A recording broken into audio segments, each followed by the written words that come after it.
Bharatiya Janata party की बौखलाहट की वजह यह भीड़ है, क्योंकि राहुल गांधी और तेजस्वी यादव जहां पर भी जा रहे हैं, वोटर अधिकार रैली में उन्हें बिल्कुल इसी तरह की प्रतिक्रिया मिल रही है। नतीजा यह दोस्तों, तापमान बढ़ रहा है, पारा बढ़ रहा है और राहुल गांधी के बयान और उग्र हो गए हैं।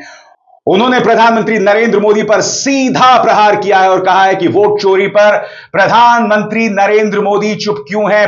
बकौल राहुल गांधी एक शब्द क्यों नहीं बोल रहा। सही सुना आपने, एक शब्द क्यों नहीं बोल रहा।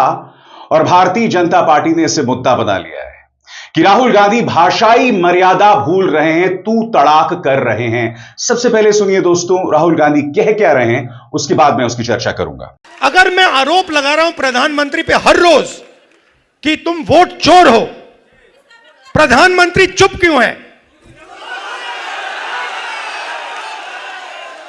प्रधानमंत्री एक शब्द क्यों नहीं बोल रहा? क्योंकि प्रधानमंत्री वोट चोर है और वो जानता है कि हमने उसको पकड़ लिया है। मोदी जी, मैं आपको बता रहा हूं, मोदी जी डरे हुए हैं, क्योंकि मोदी जी को बात समझ आ गई है कि अब चोरी पकड़ी गई है और अब वो भाग नहीं सकते हैं। सबसे पहली बात दोस्तों, भाषाई मर्यादा किसी भी कीमत पर नहीं खोना चाहिए, किसी भी कीमत पर नहीं। राहुल गांधी शायद ये तीसरी बार प्रधानमंत्री नरेंद्र मोदी को संबोधित करते हुए तू तड़ाक के अंदाज में बात कर रहे हैं। और सबसे बड़ी बात, अब उनके खिलाफ पटना में एफआईआर भी दर्ज हो गया है, तू तड़ाक करने के लिए। मगर इससे पहले कि मैं आपको वो बयान सुनाऊं जिस बयान पर एफआईआर हो गया है, मैं प्रधानमंत्री नरेंद्र मोदी का एक पुराना बयान आपको सुनाना चाहता हूं। यहां प्रधानमंत्री नरेंद्र मोदी जिक्र किसका कर रहे हैं? राहुल गांधी की मां का। मगर क्या प्रधानमंत्री नरेंद्र मोदी ने सोनिया गांधी के बारे में तू तड़ाक के अंदाज में बात की? बिल्कुल की। वो राजस्थान चली गई, वो वहां जा रही है। मैं फिर पूछना चाहता हूं, जब एक व्यक्ति आपकी मां के साथ तू तड़ाक के अंदाज में बात करे, तो फिर क्या आप शालीनता की उम्मीद कर सकते हैं? सबसे बड़ी बात, भारतीय जनता पार्टी को तो कोई भी अधिकार नहीं है भाषाई मर्यादा की बात करने का। आजाद भारत के इतिहास में ऐसी कोई पॉलिटिकल पार्टी नहीं हुई है जिसने भाषाई मर्यादा का इस कदर उल्लंघन किया हो। सुनिए प्रधानमंत्री नरेंद्र मोदी ने सोनिया गांधी के बारे में किस अंदाज में बात की थी। मैंने कहा था, इनकी सबसे बड़ी नेता चुनाव लड़ने की हिम्मत नहीं करेगी, वो डर के मारे भाग जाएगी। और वो भाग करके राजस्थान गई और राजस्थान से राज्यसभा में आई, और हुआ भी यही। मगर क्या प्रधानमंत्री नरेंद्र मोदी पर कोई एफआईआर दर्ज हुआ? मगर हां, पटना में राहुल गांधी के इस बयान को लेकर उन पर एफआईआर हो गया है। सुनिए। नरेंद्र मोदी वोट चोरी करके चुनाव जीतता है। नरेंद्र मोदी वोट चोरी करके, वोट कटवा के, वोट बढ़ा के चुनाव जीतता है। और नरेंद्र मोदी और अमित शाह की मदद हिंदुस्तान का इलेक्शन कमीशन करता है। तो मैं समझना चाहता हूं, जब पुलिस थाने में राहुल गांधी को बुलाया जाएगा तो पुलिस उनसे क्या पूछेगी या क्या कहेगी कि आपको मैनर्स नहीं है, यानी कि मैनर्स ना होने पर अब एफआईआर दर्ज किया जाएगा। सबसे बड़ी बात, संसद के अंदर खड़े होकर भाजपा के पूर्व सांसद बिधुड़ी ने क्या कहा था?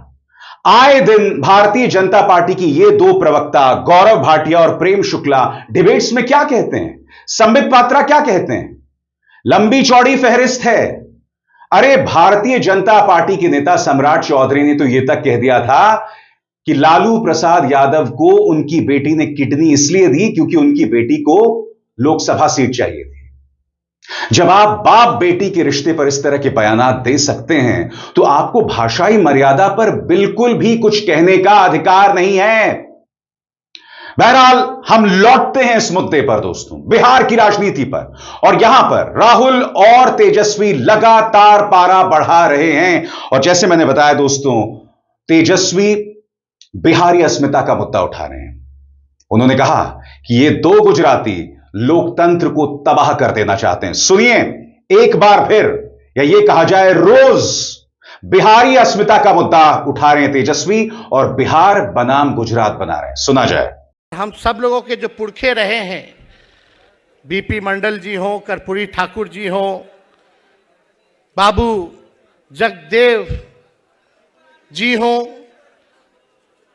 लोहिया जी हो। लोहिया जी तो कहते रहते थे छोट का राज, वोट का राज मतलब छोट का राज, है कि नहीं। आज मोदी जी क्या कर रहे हैं, मोदी जी क्या कर रहे हैं और इलेक्शन कमीशन क्या कर रहा है, कैसे छीनना चाह रहा है, वोट की चोरी करके। यानी आपके अधिकार को ही नहीं बल्कि आपके अस्तित्व को ही मिटाना चाहते हैं ये लोग। ये लोग वही दौड़ लाना चाहते हैं, गुलाम बना करके रखना चाहते हैं पिछड़ों को, अति पिछड़ों को, दलितों को, आदिवासियों को। लेकिन महागठबंधन के रहते हम लोग ये हरगिज नहीं होने देंगे। राहुल और तेजस्वी दोनों संविधान का मुद्दा भी उठा रहे हैं। बकौल तेजस्वी यादव, अगर संविधान नहीं रहेगा तो कोई नहीं बचेगा। उन्होंने कहा अगर संविधान नहीं रहा तो हमें कोई नहीं पूछेगा। मोदी सरकार पहले आपका वोट छीनेगी, फिर आपका राशन, उसके बाद आपकी संपत्ति छीन ली जाएगी। देखिए किस तरह से संविधान के मुद्दे को तेजस्वी यहां उठा रहे हैं। सुना जाए। इसलिए भैया लो एक होइए, नहीं तो आपका अस्तित्व मिटा देगा, अधिकार तो छीन ही रहा। जब संविधान नहीं रहेगा तो आप लोग, हम लोगों को कोई पूछने वाला है क्या? पूछेगा। वोट का अधिकार छीना, फिर राशन छीनेगा, फिर पेंशन छीनेगा, फिर जो संपत्ति पे हो वो छीनेगा। क्या क्या सताया जाएगा। लोकतंत्र को समाप्त करके राजतंत्र आ जाएगा। आपको क्या चाहिए, राजतंत्र चाहिए कि लोकतंत्र चाहिए? बताइए। लोकतंत्र चाहिए ना, तो इन बेईमानों को हटाना होगा। ये साजिश हो रही है, आपके वोटों को चुराया जा रहा है। राहुल गांधी इस मुद्दे को थोड़ा और आगे ले जाते हैं। वो कहते हैं कि यहां पर प्रहार सिर्फ संविधान पर नहीं है। आप तमाम बड़े संस्थानों में देखो, इन तमाम बड़े संस्थानों में देश की जो 90% आबादी है उनकी कोई भागीदारी नहीं है। जी हां, यही वजह है कि मैं जातीय जनगणना का मुद्दा लगातार उठा रहा हूं। और राहुल गांधी जानते हैं उनका टारगेट ऑडियंस कौन है। वो जानते हैं कि बिहार के अंदर जातीय जनगणना का मुद्दा कितना संवेदनशील है। और वो ये भी जानते हैं कि भारतीय जनता पार्टी का जो गठबंधन है कास्ट के लिहाज से वो महागठबंधन से आगे है। इसीलिए वो जातीय जनगणना के मुद्दे को उठाने से नहीं चूकते। सुनिए उन्होंने क्या कहा। प्राइवेट अस्पतालों की लिस्ट निकालिए। ये बड़े बड़े अस्पताल हैं जहां आप लोग जाते हो, जहां आपके जेब से लाखों रुपए निकलता है। इनके मालिकों की लिस्ट निकालिए और मुझे वहां दिखा दीजिए दलित कौन है, आदिवासी कौन है, पिछड़ा कौन है, अति पिछड़ा कौन है, माइनॉरिटी का नाम, वहां नाम दिखा दो। अच्छा ठीक है, आप कहोगे नहीं भैया हमें स्वास्थ्य के कुछ लेना देना नहीं, तो फिर मैं कहूंगा ठीक है भैया शिक्षा के देख लेते हैं, इंजीनियरिंग कॉलेजेस देख लेते हैं, यूनिवर्सिटीज देख लेते हैं। प्राइवेट यूनिवर्सिटीज कॉलेजेस जहां आपको लाखों रुपए देने पड़ते हैं अपनी जेब से अपने बच्चों को पढ़ाने के लिए, खेत बेच के। फिर मुझे बताओ उनके मालिकों की लिस्ट में बता दो कौन सा है, मतलब अति पिछड़ा कौन है वहां पे बैठा हुआ। तो आप 90% हो। अब ठीक है, अगर आप सब मिलाकर 2% होते तो मैं कहता ठीक है भैया आप 2% हो, बात वहां खत्म हो जाए। मगर आप तो मेजॉरिटी में 90% हो। आप 90% की भागीदारी हिंदुस्तान में है ही नहीं। कर्नाटक, तेलंगाना में हमने जाति जनगणना किया, आप हैरान हो जाओगे। सारे के सारे जो गवर्नमेंट के कॉन्ट्रैक्ट हैं, छोटे से लेकर बड़े, उनमें कोई अति पिछड़ा नहीं है, कोई दलित नहीं, कोई आदिवासी नहीं, कोई पिछड़ा वर्ग का नहीं। आप राजनीति कैसे करोगे? मतलब पूरी की पूरी फंडिंग आपके हाथ में नहीं है, कॉर्पोरेट इंडिया नहीं है, अस्पताल नहीं है। अच्छा ठीक है, आपको यह सब नहीं चाहिए, मीडिया देख लो। मुझे नाम बताओ। मैं देखिए, मैं बड़े प्यार से बोल रहा हूं, मैं बड़े प्यार से बोल रहा हूं। भागीदारी तो होनी चाहिए। ये ओपिनियन बनाते हैं, ये लोग ओपिनियन बनाते हैं।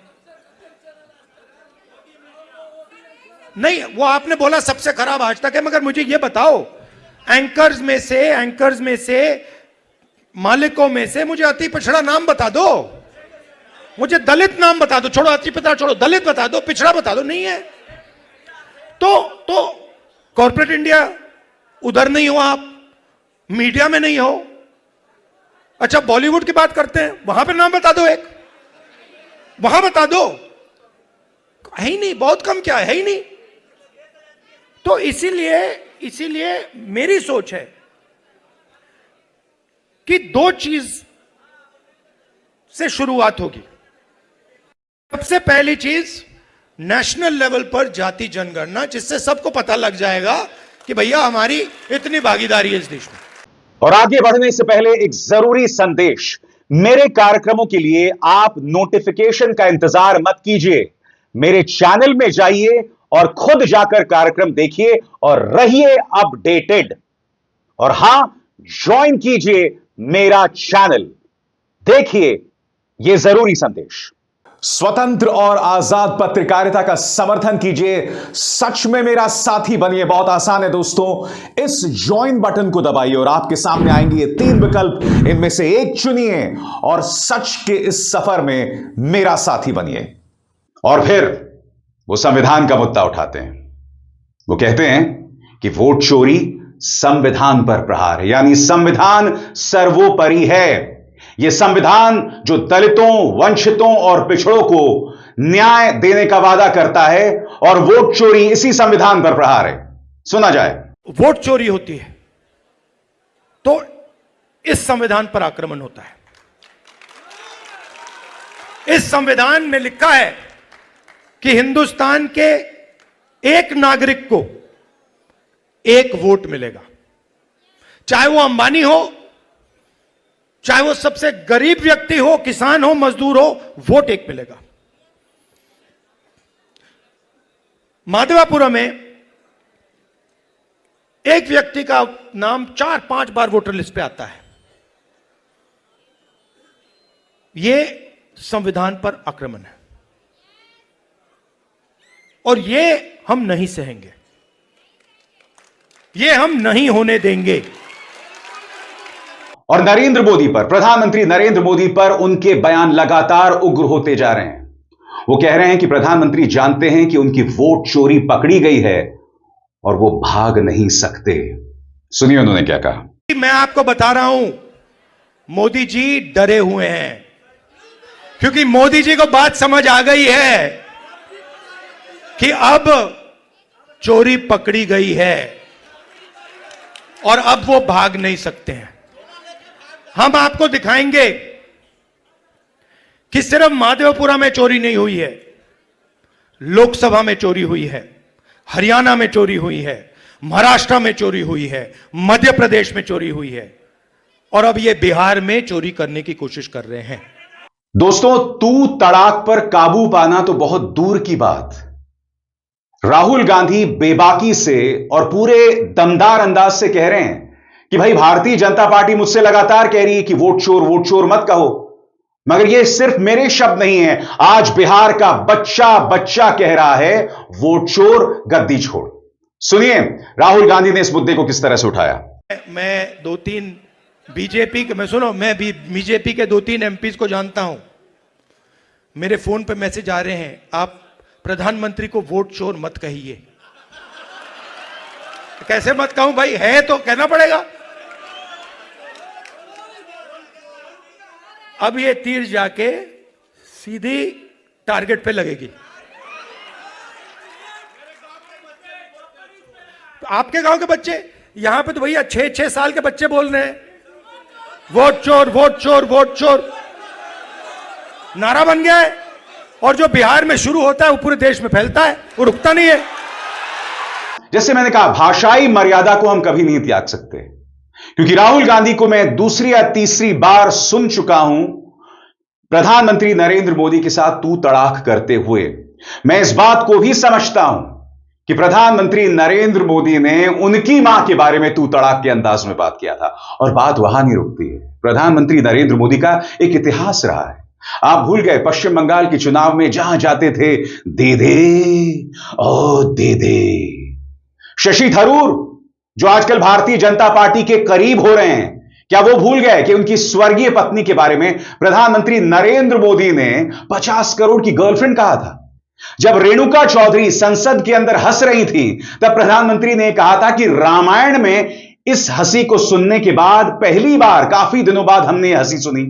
और आप जानते हैं रामायण के अंदर इतनी तेज हंसी कौन हंसता है? ना उर्मिला हंसती हैं, ना सीता माता हंसती हैं, ना कैकेयी हंसती हैं। आप जानते हैं कौन हंसता है, मगर फिर भी इस शब्दावली का इस्तेमाल प्रधानमंत्री ने किया था। राहुल गांधी अपने भाषण में मोहब्बत की दुकान को भी नहीं भूले। वो कहते हैं कि नफरत का मुकाबला मोहब्बत की दुकान से होगा। हमारा लक्ष्य है कि देश में बैलेंस होना चाहिए। सब लोगों को इस देश में जगह मिलनी चाहिए, कोई भी हो, अपर कास्ट हो, दलित हो, अति पिछड़ा हो, माइनॉरिटी हो, सबको जगह मिलनी चाहिए और सबकी इज्जत होनी चाहिए। और मोहब्बत की दुकान मतलब नफरत नहीं। मगर बहुत जरूरी हो जाता है कि अपना आपा खोए बगैर राहुल गांधी मोहब्बत की दुकान के इन सिद्धांतों पर अमल करें। बहुत जरूरी हो जाता है कि अगर महागठबंधन के मंच से अगर कोई प्रधानमंत्री को गाली दे तो उस पर काबू पाया जाए, उसे निलंबित किया जाए, उसे निष्कासित किया जाए। राहुल गांधी से भी उम्मीद की जाती है। मैं समझ सकता हूं कि आपकी मां को, सोनिया गांधी को भारतीय जनता पार्टी के नेताओं ने गंदी गंदी गालियां दी हैं और ऐसे में खुद पर काबू पाना बहुत मुश्किल हो जाता है, क्योंकि मां हम सब के लिए संवेदनशील मुद्दा है। क्या हम भूल गए प्रधानमंत्री नरेंद्र मोदी जब भी अपनी मां से मिलने जाते थे तो किस तरह से तमाम न्यूज चैनल्स के कैमरा भी पहुंचते थे? तो मां एक संवेदनशील मुद्दा है। लिहाजा मैं इस बात को समझ सकता हूं कि चूंकि प्रधानमंत्री ने राहुल गांधी की मां यानी सोनिया गांधी के साथ तू तड़ाक किया था, लिहाजा राहुल गांधी भी ये कर रहे हैं। मगर अगर आप मोहब्बत की दुकान की बात करते हैं तो आपको अपना कद बढ़ाना पड़ेगा, आपको अपनी सोच को व्यापक करना पड़ेगा। मगर मैं समझ सकता हूं कि कांग्रेस के समर्थक इस बात को नहीं समझते। बहरहाल ये तो महज शुरुआत है, अभी 2 महीने बाकी है दोस्तों, देखिएगा आगे आगे क्या क्या होता है। अभिसार शर्मा को दीजिए इजाजत। नमस्कार।